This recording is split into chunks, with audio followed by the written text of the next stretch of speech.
नियम आहेतच आणि नियमामध्ये बसूनच सगळ्यांनी काम केलं पाहिजे ही सरकारची भूमिका आहे. त्याच्यामुळे हे नव्याने काही नियम आलेले नाहीये. ज्यावेळी सरकारमध्ये मागच्या आम्ही होतो, ज्यावेळी माननीय एकनाथ शिंदे साहेबांनी हा निर्णय घेतला त्याचवेळी नियम झालेले आहेत. त्याच्यामध्ये बदल काही करण्याची आवश्यकता. नमस्कार मित्रांनो, मी विराज. स्वागत आहे तुमचं आपल्या युट्यूब चॅनलमध्ये. मित्रांनो, लाडकी बहीण योजनेबद्दल सर्व खाती पुन्हा एकदा चेक होणार, मग आता पैसे थांबवले जाणार असे अनेक मेसेज व्हायरल होत आहेत किंवा व्हिडिओ देखील तुम्ही पाहिले असतील.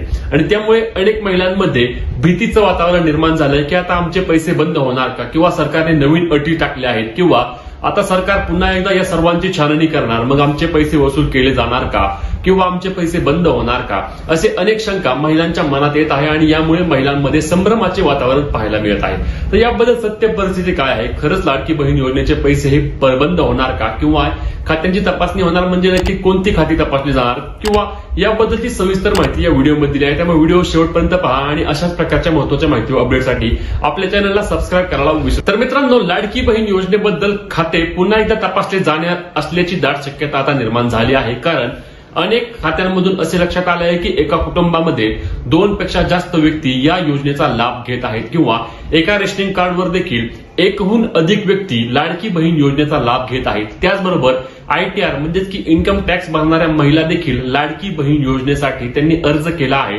त्यांचा अर्ज अप्रूव्ह देखील झालेला आहे आणि त्यांना त्यांच्या बँक खात्यावर लाडकी बहीण योजनेचे हप्ते देखील पात्र झाले आहेत.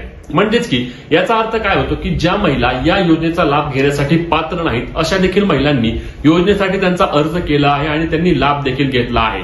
तुम्ही आता म्हणाल की तुम्ही अर्ज केला, मग आम्ही अर्ज केल्यानंतर तुम्ही त्याची छाननी का केली नाही, किंवा ती तपासणी का झाली नाही. तर लक्षात घ्या, इलेक्शनच्या पूर्वी या योजनेसाठी ज्या ज्या महिलांनी अर्ज केले त्यांचे अर्ज डायरेक्ट स्वीकारले गेले आणि त्यांना या योजने थ्रू लाभ देण्यात आला. परंतु आता ही योजना कायमस्वरूपी चालवायची आहे आणि कायमस्वरूपी चालवायची म्हटल्यानंतर यामध्ये काही प्रमाणात पडताळणी करणे देखील गरजेचे आहे की खरंच कोणत्या महिला पात्र आहेत किंवा कोणत्या महिलांनी चुकीच्या पद्धतीने या योजनेचा लाभ घेतला आहे.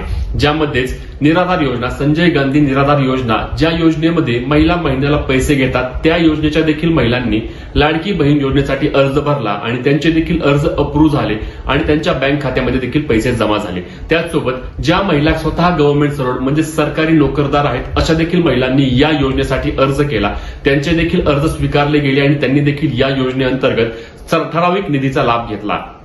मग आता असे झाल्यानंतर या योजनेचा सरकारवर मोठ्या प्रमाणात सरकारी तिजोरीवर लोड पडणार आहे. ज्या महिला खरंच या योजनेचा लाभ घेण्यासाठी पात्र आहेत त्या महिलांनी कोणत्याही प्रकारची घाबरून जाण्याची काळजी नाही.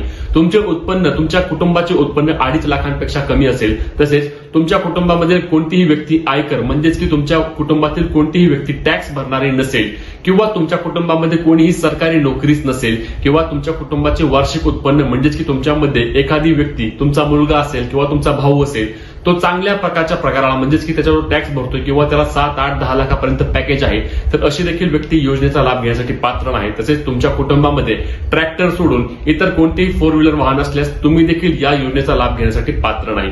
अशा अनेक अटी आपण ज्यावेळी हमीपत्र सही केल्या त्यावेळी या अटी सर्वांनी पाहिल्या. परंतु आपण काय झालं की समजा आपल्या शेजारच्या एखाद्या व्यक्तीला पैसे आलेत म्हणून आपण या योजनेसाठी अर्ज केला आहे, मग आता याची छाननी होणार ही साहजिक आहे. ज्याप्रमाणे PM किसान आणि नमो शेतकरी योजनेच्या वेळी देखील छाननी झाली होती की ज्यांच्या वडिलांच्या नावावर शेती आहे आणि त्या मुलाने अर्ज केलाय किंवा त्याला देखील या योजनेअंतर्गत लाभ देण्यात आला होता, त्याचे पैसे परिणामी नंतर थांबवले गेले होते. त्याच पद्धतीने आता लाडकी बहीण योजनेसाठी देखील सर्व खात्यांची पडताळणी पुन्हा एकदा केली जाऊ शकते. कारण आताच 2,43,00,000 महिला या योजनेचा अर्ज घेण्यासाठी पात्र आहेत आणि अजूनही अनेक महिला म्हणत आहेत की आमचे अर्ज करणे या योजनेसाठी बाकी आहे. आता सरकारने घोषणा केल्याप्रमाणे महिलाला 2100 रुपये द्यायचे आहेत. मग 2100 रुपये कोणाला द्यायचे की ज्या महिला खरंच या योजनेचा अर्ज घेण्यासाठी पात्र आहेत त्याच महिलांना 2100 रुपये जमा केले जाणार आहेत, जेणेकरून योग्य आणि पात्र महिला या योजनेचा लाभ घेतील आणि त्यांच्या कुटुंबाला बळकटी मिळण्यासाठी ही योजना पात्र ठरेल. मग आता यामध्ये अनेक वेगवेगळ्या पद्धतीने बोलत आहे की सरकारने फसवलं किंवा सरकार फसवेगिरी करत आहे. सरकार कोणत्याही प्रकारची फसवेगिरी करत नाही. तुम्ही अर्ज करताना चुकीच्या पद्धतीने अर्ज केले आणि म्हणूनच तुम्हाला आता पुढचा लाभ कदाचित तुमचा लाभ बंद केला जाऊ शकतो. कारण संबंधित विभागाला आता लवकरच आदेश देण्यात येणार आहेत की तुम्ही आता सर्वांची पडताळणी पुन्हा एकदा व्यवस्थित करा. काही ठिकाणी असं पण झालंय की एका कुटुंबामधील 5-5, 6 महिलांना या योजनेअंतर्गत लाभ देण्यात आला आहे. आणि विचार करा, समजा एका कुटुंबातील 5 व्यक्तीला लाभ म्हटल्यानंतर 2100 रुपयाप्रमाणे साधारणपणे 10-12 हजार रुपये महिन्याला अशा महिलांना मिळतात. एवढे सरकार अफोर्ड करूच शकत नाही, ही गोष्ट 100% खरी आहे. मग आता तुम्ही म्हणाल की सरकारने आधीच ज्यावेळी आम्ही अर्ज भरले त्याच वेळी सरकारने ही सर्व छाननी किंवा पडताळणी का केली नाही? तर त्यावेळी इलेक्शन होते आणि इलेक्शन असल्या कारणाने सरकारने लवकरात लवकर लाभ द्यायचा म्हणून कदाचित या सर्वांची छाननी सरकारने केलं नाही आणि सर्व महिलांना लाभ दिला. परंतु आता पडताळणी झाल्यास अशा महिला यामधून बाद होऊ